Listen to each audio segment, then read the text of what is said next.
The One Piece at this point is just one big joke. Well, at least if you got to the last island and found out the truth of the world, that's exactly what you're going to think so too. Because my man, when he saw it all and heard it all, the only thing he did was laughed. The latest chapter of One Piece, chapter 1116, Vegapunk did the very thing that we did not expect him to do. He brandished the Roger Pirates for knowing the truth, having the power to do something, and doing nothing at all.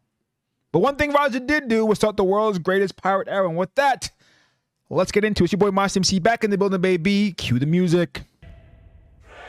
Yes. It's been a very long time since we had one of these intros. The intense music playing in the background, your heart's pumping, fists are thumping, and you already know it's your boy MoashDMC back in the building, baby. If you didn't know, now you know. Get right, don't get left. The latest chapter 1116, the message continued. 1116 did a lot of things for a lot of people. But the main thing it did was had people speculating about what the Roger Pirates were really up to, all the way back there on Raft Hill and then all the way back on the last island. You see, Crocus knew, Rayleigh knew, probably Shanks knew too. 𝒊𝒂𝒂𝒒 we have yet to see. But the big question that I'm having is, what about the little guy? What about the people who are all hearing this for the first time, who really had no idea, living in peace? Obviously, they knew Celestial Dragons were the gods, but hey, things are different now. You see, the people at the top, they knew they had their whole suit ready, prepared, top of the red line. They had nothing to worry about. But guess what? The world is sinking now, and hey, times are changing. You see, we had one person named the Flame Emperor Sabo. Now, fanning and flame, revolution is starting. The dragon was ready, preparing 20 plus years ago. He was ready for this moment. He was geared up. Now we're sitting here thinking, okay, this is a story about pirates and revolutionaries and gods and devils and devil fruits and ancient weapons, mythology, lore here, there, and there. But now you gotta really sit and think, well, how do all these pieces kind of come together in one piece? You see what I did there? And the one piece, the one thing we're missing right now is what's going to happen next. What is the truth of the world that made Roger laugh? Is genocide and people dying really that funny? Or is there something completely different? A twist that we did not yet expect, or one that we may not even accept. See, the biggest thing about endings to manga and anime is that they tend to not really sit well with people. And with the story going as long as One Piece, 20 plus years, Oda really has to hit. Will this joke really make us laugh, or will it make us scratch our head saying, I kind of don't get it? Will someone have to explain the joke to us? Or when we read it, we're gonna be like, it all makes sense now. With all that being said, all we can do as a One Piece fan is sit back, anticipate, and just enjoy the ride. We can sit back, make theories, and kind of put our tinfoil caps on and really try to dive deep into everything that's going on. But the way Oda writes a story, we may miss the point every single time until we actually get to where it all is. The very end, the thing that they like to call the One Piece. But did you laugh? Was it funny? Was it worth it? And is this great pirate era that we're about to endure and go through really a part of the true story that is the One Piece? We'll have to wait and see. Obviously, your boy's a little rusty. That was my first time doing one of the intense intros, but you know, I'm here. And with that, let's get into our topic of the day. Today is talking about the Throne Wars, because like I said about chapter 1116, with everything going on, now people are kind of put in certain roles and places, and how they all kind of align towards the end goal that is the joke, the thing that is the One Piece. Remember, Whitebeard said that the One Piece is real. He's standing declared on his deathbed, the One Piece is real. But after Roger and them found the One Piece, they just laughed. But Roger also said it is a treasure. So it is real. It's something physical that we can see. So what was so funny about what we can see, or what he was told? He said Joy Boy's time was a tale of laughs, correct? Joy Boy now is known to be the first pirate. Somehow have a connection to Lily, maybe the 20 Kingdoms, possibly Emu, definitely. But where does this lead to people who are here right now in the world we're living in this very day? And here we have it, the empty throne, the Throne Wars. You see, chapter by chapter, people's position sort of goes up and goes down. So I think right now I sort of have a good grasp of where everyone's position truly is. So without further ado, let me introduce this to you. The bottom tier, people who are very at the bottom, trying to make their way to the steps to try to get closer to the truth, or the top that is the empty throne, or aka the One Piece. And the five that start off at the bottom are our friends Eustace, Captain Kidd, 𝑰𝒏𝒔𝒕𝒄𝒉, Trafalgar D-Law, Boa Hancock, and our boy Buggy. I know you may have questions about Boa. I'll answer them when we get to him. First, we're going to start with Eustace. The reason why Eustace is not out of the picture entirely is because of everything that happened at Sabaody, right? The thing with Eustace is that we know that he has some position in the entire world that is the One Piece, right? He was a supernova. right? Higher bounty than Luffy, right? Even talked about celestial dragons kind of knowing something about them, right? Has a devil fruit that is pretty strong, but is also part of the trio that took down 2 Yonko. 3 Billy Baby bounties. I get it. He's not on Luffy's level. Not many people are. But the same thing about Useless is the fact that he was even there to be even compared to him is interesting, right? And Oda has made it very clear, maybe not too clear, but he's made it very obvious that people who have conquerors, red hair, and 1 arm are pretty important. Right now, Useless may not be playing his role because you know what? Pump your brakes. We need to help you. We need to use you to help push other people, but doesn't mean that your time is done right now. So, a good example is Crocodile. Crocodile was way stronger than Luffy. He was a Logia, ruled the entire kingdom, a very important kingdom at that, in Alabasta, and he was taken out by pre-time skip Luffy with no gears. Interesting. But here he was clashing with Mihawk at Marineford, and now here he is part of Cross Guild. Without further ado, I usually put Yaruj next to Captain though. Captain Kid. Oh wait, almost forgot. And one more interesting part about Captain Kid being in this role is because of the ancient weapons. You see, Oda has throughout a couple magazines, right? He's talked about magazines, Viver cards, you know, all those stuff. He's talked about Kid being a merchant or weapons merchant or weapons collector. And it's interesting that the thing that Useless complained about the most was having scrap metal. But now let's give this person who can literally make a robot like that with scrap metal, give him something like drunken iron ore. Give him something like an ancient weapon. Give him something like just being on Egghead altogether. Imagine that Useless took the path to Egghead and not to Elbath. He's not getting defeated by Shanks, but maybe other things he might be fighting Agora saying Kizaru. But hey, he has everything in his arsenal to possibly put up a fight with him. Hey, don't argue with me, argue with someone else. Because I'm a Kid fan and Kizaru fan, so we move. Talking about Yaruj. The reason why I like Yaruj in this spot next to Kid is because Oda has basically used every single supernova at every single stop so far. Yaruj is the last one, and it's the most interesting one now. Because everything we've talked about and everything we're sort of diving deep and dwelling and starting to unravel and understand is that the Sky People, Sky Races are way more important than we thought. See, Sky Pia's position in One Piece was very interesting. It really had no conclusion. It was kind of like we went here, you left, and then it's just like, we really don't talk about it much, right? But Apu went there as well. Now we see Yaruj is there. Yaruj is also a Birkin. And the interesting thing about the Birkins is that Enel was also a Birkin, right? And Enel being a Birkin rose this flag in my head because the Birkins are very intelligent beings. The fact that Enel was able to put together this thing called the Arc Maxim and kind of make it run solely on his power reminded me of something else, right? And that was the ancient weapon that we finally figure out is Uranus. We haven't seen Uranus, but we know that it's possibly an airship or a spaceship that can rain down lasers, destroy an entire island, and cause the sea levels to rise.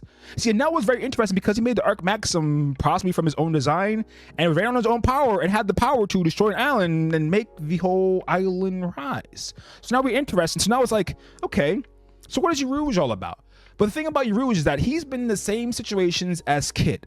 The thing with Kid is that we don't really know where Kid left after Fishman Island, but you know he went there to get to the New World, right? But with that being said is, what was his first island?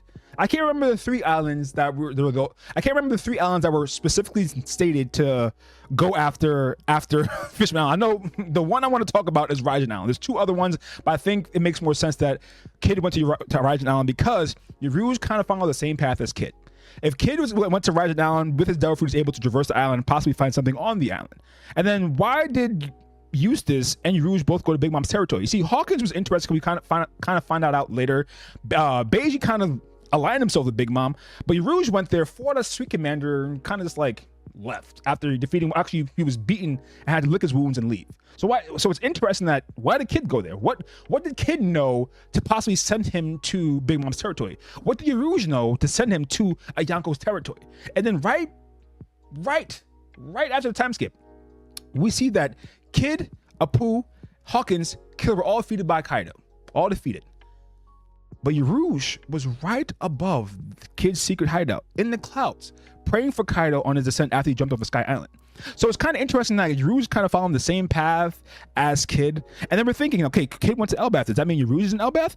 Very likely so. The reason why is because, like I said, Yaruj has been following Kid, and it kind of just makes sense. Unless we see Yaruj go to Wano first, which would also be very interesting, but kind of, it's like a head scratcher. Why would he go to Wano? What would be the purpose of going to Wano now after being defeated by one of the 3 commanders and then Big Mom being defeated in Wano? And now he knows Kaido defeated. Is he going to Wano for something or someone? The something could be a poneglyph. someone could be Sukiyaki.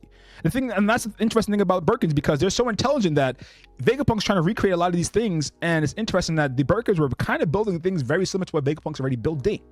So if he went to Wano, it could very likely be for Road Poneglyph, because Rouge has the same path as every other pirate. I want to get to the One Piece. But him also being on Elbaf holds precedence, because his Devil Fruit kind of makes him turn into a giant.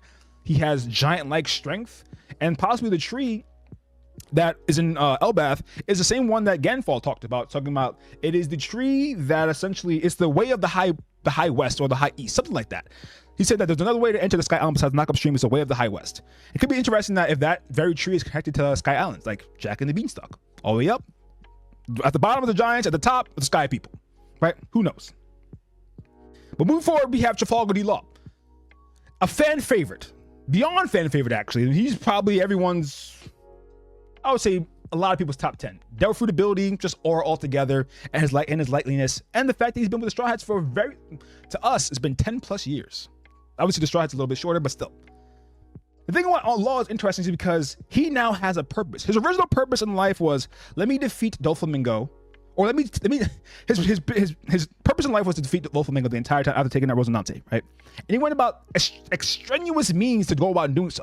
He saved Luffy in Marineford in order to enact his plan 2 years later in the future, right? So what is Law's purpose in this whole thing now? His purpose now is to find out what the Will of D means, right? He wants to know more about the true history of the world, which is interesting, because now it gives Law more of a motivation besides just trying to take revenge. So it unshackled him from the thing that kind of kept him down for so long his entire life. He's been to Zou, he knew about the Road Poneglyphs and where it leads to. He's been to Wano, he knows about the Poneglyphs, he knows about Sukiyaki, and he fought Big Mom. He hasn't been to Big Mom's territory, but he's fought Big Mom.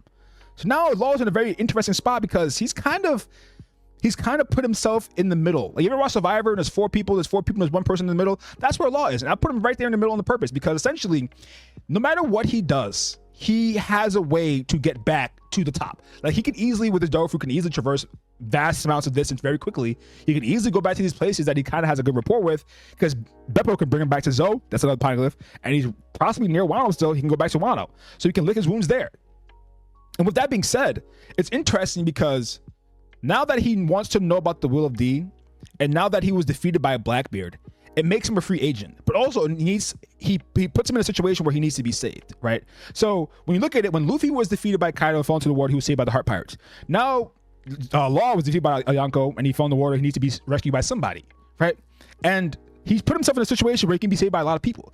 I talked about him possibly being saved by Marines or the Sword members with Kobe, because he had interaction with Kobe with the Rocky Port incident. And if everyone's guessing correctly, Suru and Sengoku are kind of on their way to go and save Garp. And if that's truly the case, Sengoku already has a relationship with Law, but now we have Law, Sengoku, and Suru pulling up to Hachinoso to possibly go save Garp. Yeah, the wheels are turning. And now, let's move a little bit forward. We just have Boa. See, Boa's an interesting one because Boa kind of has me in limbo, right? She is a conqueror of Amazon Lily and has basically this island of women who all are strong hockey users, or at least adept hockey users, but she kind of has no place to go. And I know the whole love sickness with Luffy. But the thing about Boa is that she has ties to wanting to overthrow the world government. And the reason why I added Boa is because all these pirates all want to go to One Piece, but not all these pirates. But a lot of these pirates want the One Piece, but not all these pirates want it. But all the pirates have other means and other motives, or other things that will motivate them. And one of the biggest things that can possibly motivate Boa is the speech by Vegapunk. Hearing that, oh, this is how the world is. This is what happened. X, Y, Z. And that kind of starts to turn the gears are in Boa's head, like, okay, things are in motion now. I just heard about Luffy's brother literally assassinating King Cobra, and now there's people revolting against the revolutionaries. I mean, revolting against the world government. My love is now endangered by the very same world government. So these things are kind of putting Boa in a very precarious situation that she kind of has to move. And I don't think she's going to be a character that's wasted, especially since I talked about Amazon Lily possibly being related to Nefertari D. Lily. I think Amazon Lily in its whole, Elite in its entirety are going to be put in a place. Sorry, I can't speak right now. Are going to be put in a place that's very interesting, that they need to move and they need to act. And Boa is going to be very relevant, especially her being a conqueror moving forward, and especially her ability. With the Gorosei kind of like being unaffected and being immortal, you never know. You never know. Boa might be the very thing to help beat at least one of them, at least. And let's go to Buggy. Buggy the Clown. See, the reason why Buggy's at the bottom right now is because Buggy kind of always wanted to play the chill pirate. He wanted to have power, but not notoriety, right? And he was kind of thrusted into that role slowly but surely. Like, Blackbeard was methodical. You know, he planned his moves and moved his way up. Well, Buggy was like, you know what? I'm just a clown. I'm just doing what I want to do. I'm carefree. I'm doing what I want to do. I really don't care for the life, the luxury, the headlines. But slowly but surely, he's kind of putting the limelight time and time and time again, to the point where he enjoyed the limelight. He was used to it. He knew what to do when he got it. And here he is leveraging that, and now he became a Yonko with not just any Yonko, a Yonko that puts bounties on Marines, but also has the world's strongest swordsman and the very first person to actually want to go after an ancient weapon. And here we have Buggy. The reason why he's at the bottom is because now he wants to start. So Buggy's at the starting line where a lot of people are already close to the finish. But hey, like I said, Buggy feels upward and he's very quick. Right, he can build momentum very fast. And when I say fast, is that he has connections to a lot of Raja pirates because he was an apprentice. Connection to Inarashi, Nekomamushi, 2 people on Wano. Also, Momonosuke was born on Raja ship as well. Momonosuke as well. And now there is no Kaido on Wano. And if he truly wants to go after One Piece now, the very first place I would stop is a place that has a connection to the world's strongest swordsman, because he's a swordsman and samurai. And a place that's connections to people that I know and hold very dear to me, because I was also on their ship when they were born. Not when Momonosuke was born, but also on the ship with Inarashi and Nekomamushi. So if there's any place you want to go to, it's Wano. Because not only is Wano the place that created Poneglyphs, but also the place that he's visited when he was younger, apprentice on Raja's ship. So if he wants to start his journey to get to the One Piece, the very first place you need to go is Wano. Moving forward, that's the first row. The second row is a little bit interesting. Talking about Wano, it's a good segue to the next row. The next row, I have Momonosuke. See, Momonosuke's role is very interesting because it actually can be much higher. Oh, my headphone. It can be much higher, but for now, I want to leave it at that until we get more of like the Wano lore. And by Wano lore, I mean Yamato's cover story. See, with Momonosuke, he read Onin's journal, and he found out not only did I read his journal, I have the voice of all things. I can communicate with Zunisha. I'm the Shogun of Wano. I am my dad's son, has Kaido's Devil Fruit, and on top of all of that, he realized he has to be the one to bring the Dawn to the New World. He cannot die. And with all that being said, now we know that Joy Boy was this, and that Luffy is that, Songanika, or, you know, the Songanika fruit. How is Momo the one to bring the Dawn to the New World? What is his role in this? Like, where in the story is Momonosuke? Is he a D-Clan member? He's not... For all we know, he's not even a D-Clan member. He didn't even know how to read the Poneglyphs. Obviously, he's going to be taught by Sukiyaki now, but there's a lot of things that you're like, okay, so Momo, like, why is he so important? What makes him so important now? So that question alone has a lot of stake in the game, because not only is he important, he is the shogun of the place that's protecting the ancient weapon Pluton. He's also the place that has samurai that the world government fears, or at least don't know about too much about, or the Marines fear. So now he's in a very interesting situation where he has so much riding on him, but he doesn't know where he needs to write that check to. But because he needs to write that check, he will remain right there, right on that line. Because if he wanted to take to the seas, him and the samurai with Zunisha, yeah, they racking up them pine really quick. But you know, he's underneath Luffy right now, but we move. Next is the races. I didn't know I didn't know what picture to put, but the races of One Piece. The new races of One Piece hold immense, and I mean immense, importance in the story. From Fishman all the way back to now, Shirahoshi's literally an ancient weapon, right? We have the Minks. Zunisha, you don't have to say Zunisha is an ancient weapon, but Zunisha has the power to topple an entire country and an island like that if they wanted to, right? You have Lunarians. Yes, King was a solo Lunarian, but now we have Seraphim, who are meant to be the strongest beings in the One Piece world. Yes, they're young right now, but hey, you never know. With Bonnie around, with Shinobu around, that can change very quickly, right? with Buccaneers now being very interesting and another like talking point, with Giants being in it now. Like all these races are slowly starting to play a big part in what's going on in the world, with even the situation with Saturn talking to Dorian Broggy when they're running with Luffy and saying like, oh, you're friends with Luffy. Giants being with Sun God or being with Joy Boy is very interesting, but like I don't want you to call him by that name right now, because if you guys only knew the name XYZ, like they're showing the importance with Joy Boy and the Giants. We have the importance with Lunarians, his overall strength. We see the relationship with Fishman Island being part of Fishman Island literally having an ancient weapon. And I already talked about the Minks as well, right? And the thing about the Minks is it's very possible that the Minks are the ones to be able to power Pluton. I know it's very far-fetched, but as we saw with the Arc Maxim, I know powered it. Can the Minks power Pluton? It's very interesting because now we know that Uranus is powered by flame. We know that Poseidon is the one that controls the Sea Kings. So what is Pluton controlled by? We'll wait and see. Is it just powered by just man? Like, can just man do this? Who knows? Even Frankie looked at the blueprints like, men built, like, I don't think people can build this. How is this even possible? So the races, gotta pay attention to them. You never know. And now we have Sabo. Sad D-boy. See, the thing about Sabo is that he's related to Luffy.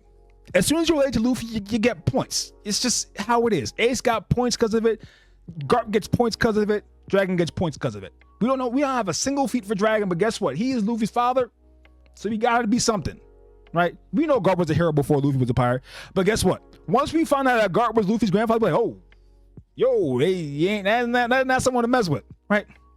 But Sabo, not only being related to Luffy, is also the face, right? Currently, the big face, the one that's like in the now, right now, people will know and hear his name. His name is ringing through the kingdoms.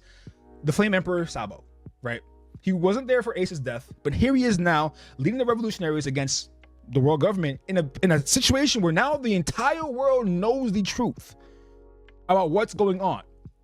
So the revolutionaries, their stake and their stocks continue to rise, and the person leading those is Sabo. We may get a situation where Sabo fights Akainu. I know that whole thing was talked about, but Sabo right now has big plans and big things to take care of, right? And there's a lot of importance on his character, even though his character right now is very like in limbo as well. It's like, could he be that important? Could he be that important? He should be that important, right? Is Akainu his end goal? Is overturning the world government his end goal? Like, what is Sabo? Sabo just another piece, another character to battle other character, right? Is Sabo just this powerful figure that's Dragon's right-hand man who's just gonna fight the next big bag underneath Dragon? Who knows? But Sabo is a very interesting spot because he is the Flame Emperor now, and he's also noted to be the Yonko's brother. Hold on to that. And Bonnie.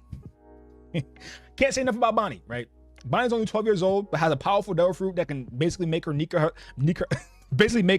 himself, but also has the power to control an army that can level countries.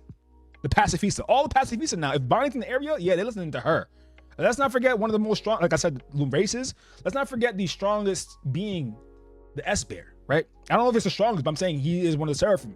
And Bonnie can control that one too, because Vegapunk said, I will never make someone who looks like Kuma harm you. So you have control of everyone who has Kuma's likeness. That means all the Pacifistas, well, besides Seraphim, but the one Seraphim that will listen to Bonnie is S-Bear. And with that kind of power, can you imagine? And now couple that with the likes of the revolutionaries. Wouldn't it be interesting? Bonnie going essentially to where Ginny started, the revolutionaries. Makes sense. But with that, we move. The 3. Can't hate the play, hate the game. We got Shanks. Listen, guys. He is Shanks. This is chapter 1. Yonko. Also, blood of a celestial dragon, a garland in his name and in his right, able to walk and have a conversation with the Gors. They pull up to a war. It's like, if y'all want to fight, fight me. Stop the war. If not, war stopped. Block Akainu with the sword. All that. And if you're listening to me, my stakes are in the Holy Knights, and Shank is probably as strong, if not stronger than them, right? And he's like, you know what, Ben Beckman? I think it's time. Time for what? Time to go get the thing that makes you a pirate, the One Piece. So if anyone has stake in this world and can even fight for the empty throne, it is Shanks right now, because not only does he have the power, the crew, the influence, but also the fans behind him.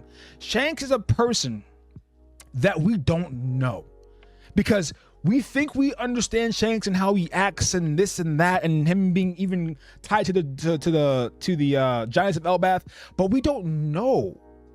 Like, we don't know Shanks. We know of Shanks, but we don't really know him. Like, who was the pirate he talks about? Did he really snitch on Luffy? Like, is he going to the One Piece to stop Luffy? Like, is he just going to compete with Luffy? Obviously, most likely compete with Luffy, but at the same time, like, what is his MO? What is the purpose of him going after the One Piece now? But we don't know Shanks, and because of that, it's very interesting. I can't put him at the top because we don't know his motives. Right? It's interesting because Shanks has the power, influence, all that. But what is his what is he doing? What is he doing? Where is he?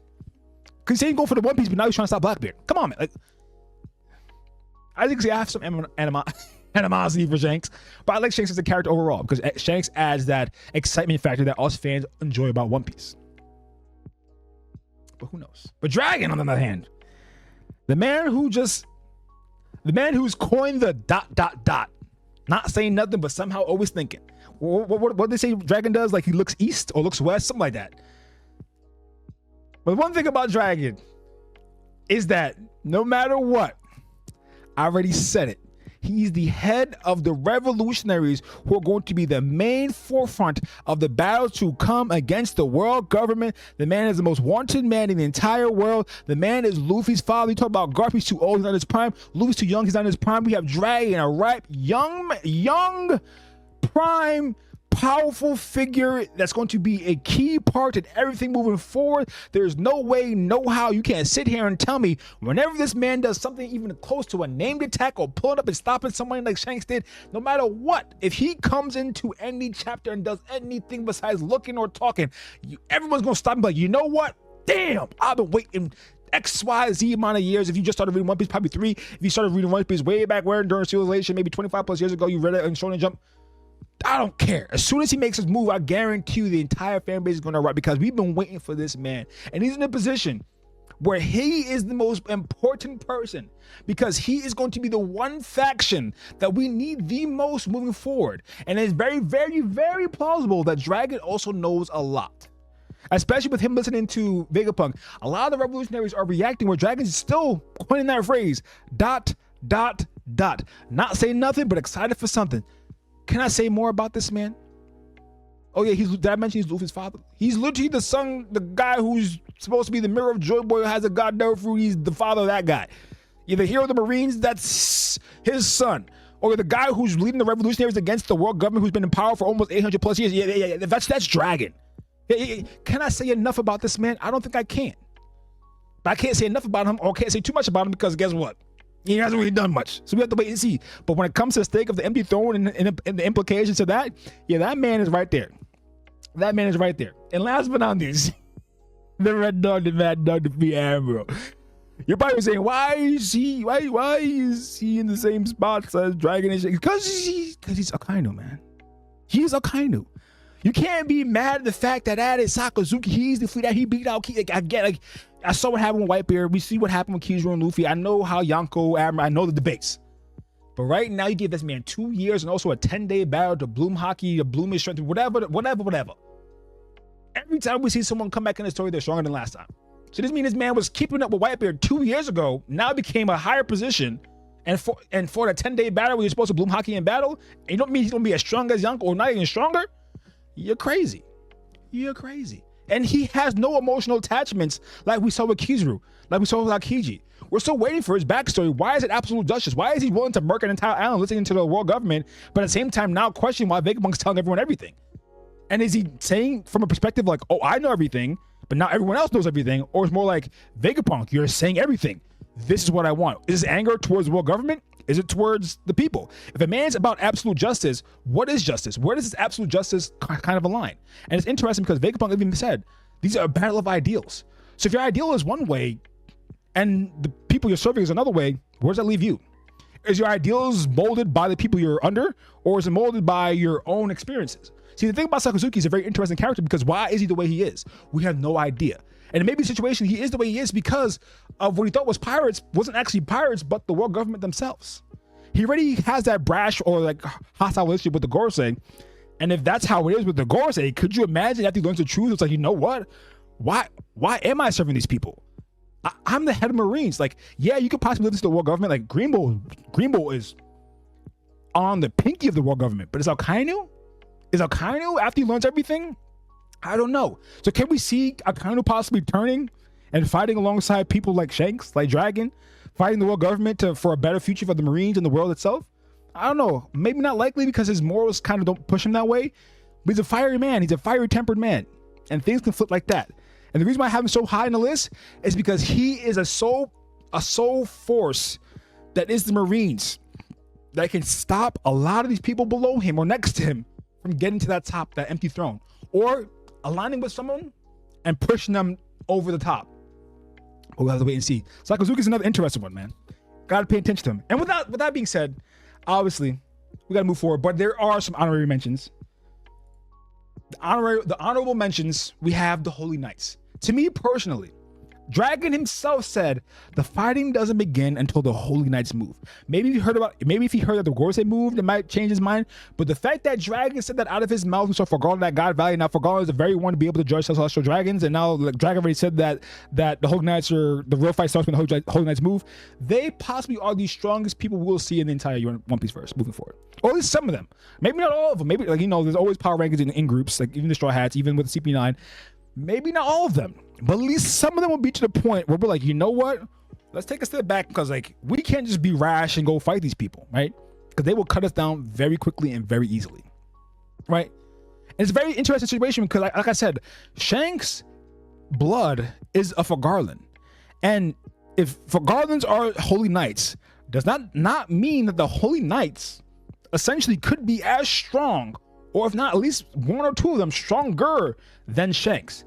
Very likely. And that's why I'm saying honorable mention, because like I said, Sakazuki is this force to possibly stop so many people from going.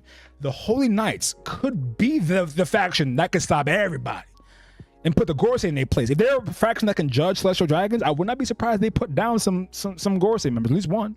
Who knows? Maybe that's how some of the Gorsei got scars. Maybe that's how some of the Gorsei are picked, because of the Holy Knights are the ones who decide who the Gorsei will be. Who knows?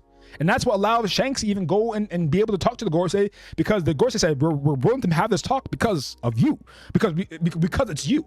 And it's very likely because he is the blood of the Holy Knight, even though he may not be one. If the Holy Knights can decide the Gorsei, that makes sense. Holy Knights, I don't mention, you can't go with them. You can't go without them. You can't go without them. Next is Vegapunk. Vegapunk, for very obvious reasons. This man has not only basically brought back the birth of ancient weapons, but he's telling the truth to the extent that is known already, that is documented already, until we later on get to the last island, to get to the big joke. Vegapunk is putting the chips for everyone to hear and decide. He said, he was being very careful with his words, saying like, I don't know if these people are good or evil. It's a battle by ideologies or ideas or ideals. So here's the truth that I know. I know that I was part of I was part of the destruction of one of the kingdoms. So I know that that if you want to blame someone, you can also blame me. But here's everything else that's going on. You make a decision for yourself. And that's what I like most about One Piece, is that everyone has the freedom to choose what they believe. Because some people really believe what Vegapunk's saying, and some people are laughing their ass off because they're like, who is this guy? Like this guy is literally just a mad scientist speaking on his ass or his head at this point, right? So he gives you the freedom to choose to believe or not to believe, and gives you the choice to decide whether they're good or bad and who's good or bad. But at the same time, he's also created a way to bring back the ancient weapons. He essentially recreated mechanical sea beasts. He's created the strongest beings in the world, the Seraphim. He found a way to replicate Devil Fruits, and essentially he's recreated the power. Obviously, recreated an eternal power source. And it's telling the entire world the truth of the world. That's 800 plus years ago. That was a void century that we're not supposed to even hear about or even whisper about. Because if it's glimpse, if you even hear a little inkling about it, you're gone. Like that. Like how a Nell can hear people in Skypiea, you're gone like that. That was God's punishment. Like that. If you talk about it, read a pint of any of that, emo, gone. Press a button, push a finger, one word, you're gone. Vegapunk said, you know what? I'm already dead. I'm going to say everything. I'm dead already. What more can you do to me? I'm dead. Yeah, Vegapunk, I don't mention, gotta be there. Gorsei. I don't need to say much. It's the Gorsei. You possibly have 5 of confirmed Conqueror's Haki users. They're the highest power in the world, highest authority in the world besides Imu-sama themselves. They have possibly yokai devil fruits, or they're devil fruit users in some way, fashion. They have forms, right? They have different powers. Warcry can't even be damaged by year 5. He burnt this. It's the Gorosei, man. Like, we've sat there and contemplated what's gonna happen when the Gorosei finally show up, and they had all 5 in one arc pulling up to one island, right? It's the Gorosei. Are they stronger than the Holy Knights? I don't think so. But at the same time, it's the Gorosei. They're there and they're doing damage, and they have people running for their lives because they know if we stay any longer, it's up and it's stuck.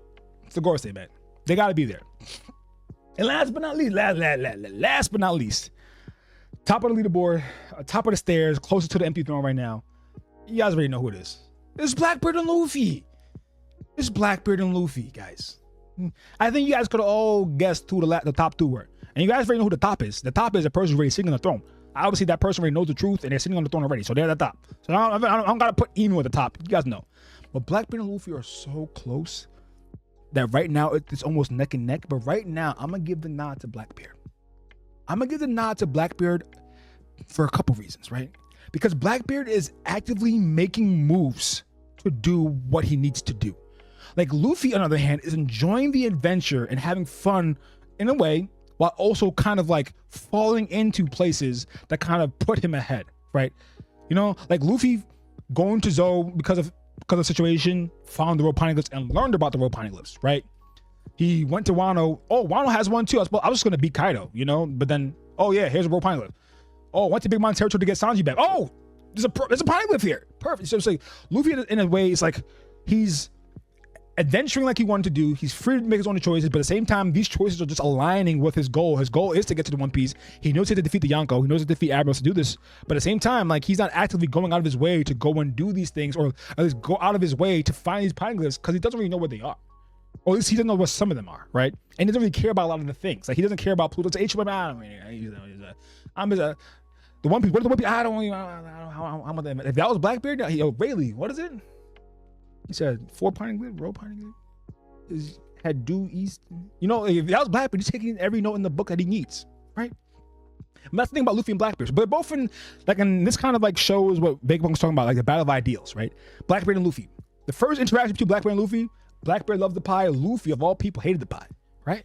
Battle of ideals. 2 people on 2 opposite ends of the spectrum. But both of them right now are neck and neck. 3 poneglyphs to Luffy, 3 for Blackbeard. Right? Like I said, Luffy's falling into these things. Blackbeard is actively going out and trying to grab things and take control of it himself. He wants the world, and he's trying to go with 2 iron fists, right? Stay behind Whitebeard, got the one devil fruit that can possibly counter the strongest devil fruit in the world. There's the most ridiculous power in the world. The Yami Yami Nami can counter the Sun God Nika fruit. There's that. Was on Whitebeard's crew, became a warlord by defeating Ace, Luffy's brother. Used that title to go to level 6 input down, recruit a crew. Defeated Whitebeard, got his power. Then later on defeated Marco, took over some of Whitebeard's islands, and went and defeated an ex-Rocks pirate and took over his island, or Hachinoso. And then after that, he's like, you know what? Even that's not enough. He went and captured Kobe when he could. Kobe's like, you know what? Kobe's like, I'm a sword member. It doesn't really mean much. He's like, you know what? Okay, we're trading Kobe, and let's get Garp. Oh, damn. And after that, let's go to Whole Cake Island, where Big Mom's not there anymore. Let's go grab our poneglyphs. That's 1. I'm going to go actively look for possibly Luffy and someone and grab their poneglyphs. Gets Law, defeats him. There's 2 more. That's 3 in his pocket right now. And without all that being said, he's like, you know what? I'm not done. Yo, Katamari Devon Vinegar. I think somehow, I don't know. I'm hearing this in the grapevine, but I think there's going to be a Gorosei on Egghead. And with everything on Egghead right now, I think you guys should go and actually get his copy. Who can think of that? Till this day, I still don't know how they knew that Saturn was on Egghead Island. Till this day, I still don't know. But okay, he knew. Sent Katamari Devon, got a copy of a Gorosei member who's an honorable mention on this list, and possibly can get a Seraphim. He now has a way to control the Seraphim. And they haven't left the island yet. They're hearing everything Vegapunk is saying. And it's very likely that with the Seraphim falling down, they're just there, that with Caribou and with Katamari Devon, they can easily control and take multiple Seraphim, maybe just 1. But with all that being said, I did mention Caribou. Oh yeah, with all that being said, and he also took putting up Obey to Read the Poneglyphs. How about I tack on the fact that Luffy didn't want the ancient weapons, but guess what? Blackbeard, oh yeah, I'm gonna need both of them. He has Caribou now, who has a location of 2, not just 1, 2. And both of those places are both of territories that Luffy said he will protect, right? So like I said, like Luffy is doing things willy-nilly, like, but now he's going to be put in a situation where you're Yonko, you say you're going to protect us. Can you actually protect us? Can Wano protect themselves from the Blackbeard pirates infiltrating? I don't know. Can Fishman Allen? Hell no. So here we have Blackbeard and Luffy on the same plane right there for King of the Pirates or getting to the empty throne, learn the truth of the world, One Piece. And right now, Blackbeard is actively put in a position or put himself in a position where he can literally do it with 2 iron fists. But one thing to note is, because Luffy's the way he is, he's a golden child, he's a golden boy. That he falls in, like almost like Buggy. Bug kind of falls his way up. Luffy kind of falls into situations that kind of benefit him every single time. The thing that's going to benefit him the most, and the thing that Oda even told us, was that if I ever get the Giants on my side, I will take over the world. I would have been found the One Piece. You know who said that? Big Mom said that. You know who has the Giants on the side? Luffy. You know what else has on the side? Wano, where Pluton is. You know who else he has on the side? Fishman Island, where another ancient weapon is, right? So say Blackbeard fails. Luffy already got those in the bag. Both of the ancient weapons? Yeah. Yo, Momonosuke, yo, pull up. I need Pluton right now. Yo, Poseidon.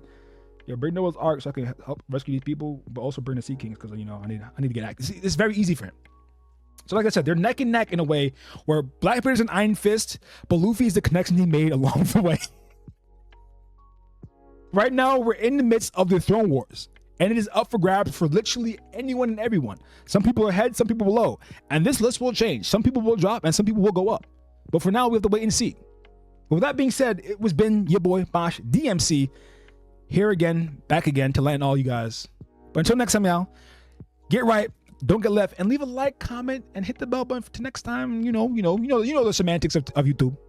Do the things below, and come back next time. Remain in line, yo. But leave a comment. Tell me what you guys think. Tell me if I should move some people up, move some people down, and who you're interested to see get on the list.